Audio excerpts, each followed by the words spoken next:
আলিপুরদুয়ার জেলার জলদাপাড়া জাতীয় উদ্যানে শুরু হলো গন্ডার গণনা। গত বছরের গণনায় 292টি গন্ডার হদিস মিলেছিল এই জলদাপাড়া জাতীয় উদ্যানে। এই বছরের গণনায় তার সংখ্যা বৃদ্ধি পাবে বলে আশাবাদী বন দপ্তরের কর্তারা। প্রত্যেক 2 বছর পরে এই জলদাপাড়া জাতীয় উদ্যানে গন্ডারের গণনা করা হয়।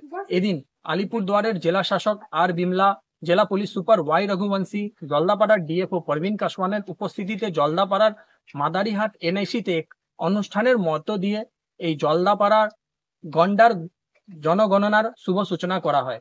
জলদাপাড়ার ডিএফও পারভিন কাসওয়ান জানিয়েছেন যে গত বছরের গণনায় 292টি গন্ডারের হদিস মিলেছিল। এবছর কিন্তু তার সংখ্যা বৃদ্ধি হতে পারে বলে আশাবাদী রয়েছেন তিনি জানিয়েছেন এই গণনার জন্য মোট 400 জন কর্মীকে নিযুক্ত করা হয়েছে এই জলদাপাড়ার গণনায়। পাশাপাশি 13টি স্বেচ্ছাসেবী সংগঠনের প্রতিনিধিরাও রয়েছেন গণনায়। এর পাশাপাশি জঙ্গল, যে জলদাপাড়া জাতীয় উদ্যানের জঙ্গল রয়েছে, জঙ্গলটিকে 35 গ্রুপে ভাগ করা হয়েছে।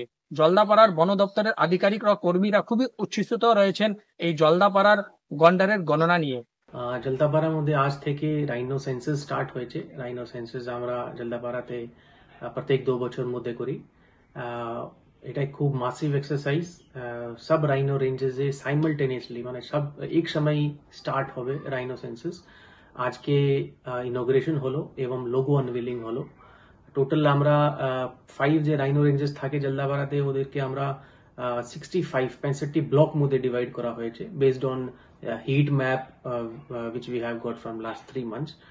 আর তার জন্য টোটাল 70 এলিফ্যান্টস আমরা ডিপ্লয় করেছি। এলিফ্যান্ট উপর বসে আমাদের টিম যে আছে রাইনো সেন্সাস করবে, রাইনোকে লোকেট করবে।